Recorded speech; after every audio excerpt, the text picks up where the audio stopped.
Movie songs షార్ట్స్లో use చేస్తారు కదా, కాపీరైట్స్ వస్తాయా అనేసి అడుగుతున్నారు. మూవీ సాంగ్స్ షార్ట్స్లో యూస్ చేసుకోవచ్చండి, ఏం ఇబ్బంది ఏమీ లేదు. కానీ మీరు మూవీ సాంగ్స్ ఎలాంటి వీడియోస్కి పెడుతున్నారు అనేది మ్యాటర్ అవుతుంది. ఎందుకంటే మనకి ఇప్పుడు రీయూజ్డ్ కంటెంట్ అనేసి వచ్చింది కదా, సో అన్నిటికీ మ్యూజిక్ అయితే ఇవ్వకూడదు అనమాట. కొన్ని టైప్ ఆఫ్ కంటెంట్స్కి మ్యూజిక్ ఇవ్వచ్చు. ఈ మూవీ మ్యూజిక్ ఇవ్వచ్చు, లేదా ఆడియో లైబ్రరీలో మ్యూజిక్ అయినా సరే ఇవ్వచ్చు అనమాట. ఈ మూవీ సాంగ్స్లో ఏంటంటే కాపీరైట్ విషయానికి వచ్చేసరికి కొంతమంది ఎలో చేస్తారు, కొంతమంది ఎలో చేయరు. ఎలో చేసే వాళ్ళకి ఏంటంటే అసలు వాళ్ళు ఎలో చేసినప్పుడు మనం యూజ్ చేసామనుకోండి, అది మీకు ఫస్ట్ కాపీరైట్ వచ్చినా కూడా షార్ట్స్ పాలసీ అయిపోతుంది అనమాట. షార్ట్స్ పాలసీ ఏంటంటే అది కాపీరైట్ అన్నట్టు కాదు. సో కాపీరైట్ కాదు, అది షార్ట్స్ పాలసీ అవుతుంది కాబట్టి మనకి ఏ ప్రాబ్లము లేదు అసలు.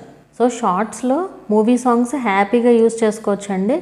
ఓన్లీ థింగ్ ఏమవుతుందంటే ఒకవేళ ఫస్ట్ ఎలో చేశారు, తర్వాత ఎలో చేయట్లేదు అనుకోండి, మన వీడియో అనేది అన్లిస్టెడ్లోకి వెళ్ళిపోతుంది అనమాట. చాలామందికి మెయిల్స్ కూడా వస్తూ ఉంటాయి, అన్లిస్టెడ్లోకి వెళ్ళిపోయింది అనేసి మ్యూట్ చేసేసాము, సాంగ్ని అన్లిస్టెడ్లో పెట్టేసాము వీడియోని అనేసి మనకి యూట్యూబ్ నుంచి మెయిల్ వస్తుంది.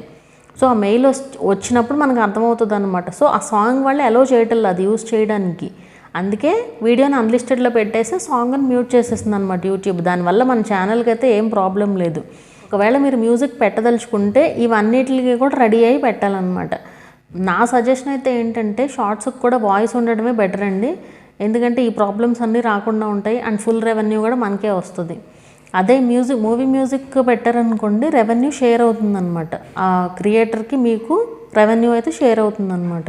సో ఇదండి మూవీ సాంగ్స్ షార్ట్స్లో యూస్ చేయొచ్చా లేదా అంటే హ్యాపీగా యూస్ చేసుకోవచ్చు. వాళ్ళు ఎప్పుడైతే రిమూవ్ చేసేస్తారో, అంటే యూస్ చేయడానికి లేకుండా ఎప్పుడైతే చేస్తారో అప్పుడు మనకి అన్లిస్టెడ్లోకి వెళ్ళిపోతుంది. అంతే తప్ప మనకి వేరేగా ప్రాబ్లం ఏమీ ఉండదు. అన్లిస్టెడ్లో పెట్టినప్పుడు మనం ఆ సాంగ్ని ఆ వీడియోని డౌన్లోడ్ చేసుకుని వేరే సాంగ్తో పెట్టుకోవచ్చు, లేదా మళ్ళీ వాయిస్ ఇచ్చైనా సరే మళ్ళీ అప్లోడ్ చేసుకోవచ్చు అనమాట.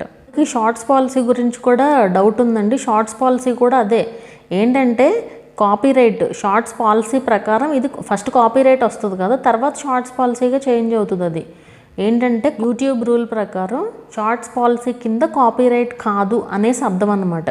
మీకు అర్థమైందని అనుకుంటున్నాను. ఇప్పుడు వీడియో ఎలా అనిపించింది అనేది నాకు కింద కామెంట్ చేయండి. వీడియో నచ్చితే లైక్ చేయండి, అలాగే ఛానల్ని కూడా సబ్స్క్రైబ్ చేసుకోండి. మరొక మంచి వీడియోతో మళ్ళీ కలుద్దాము.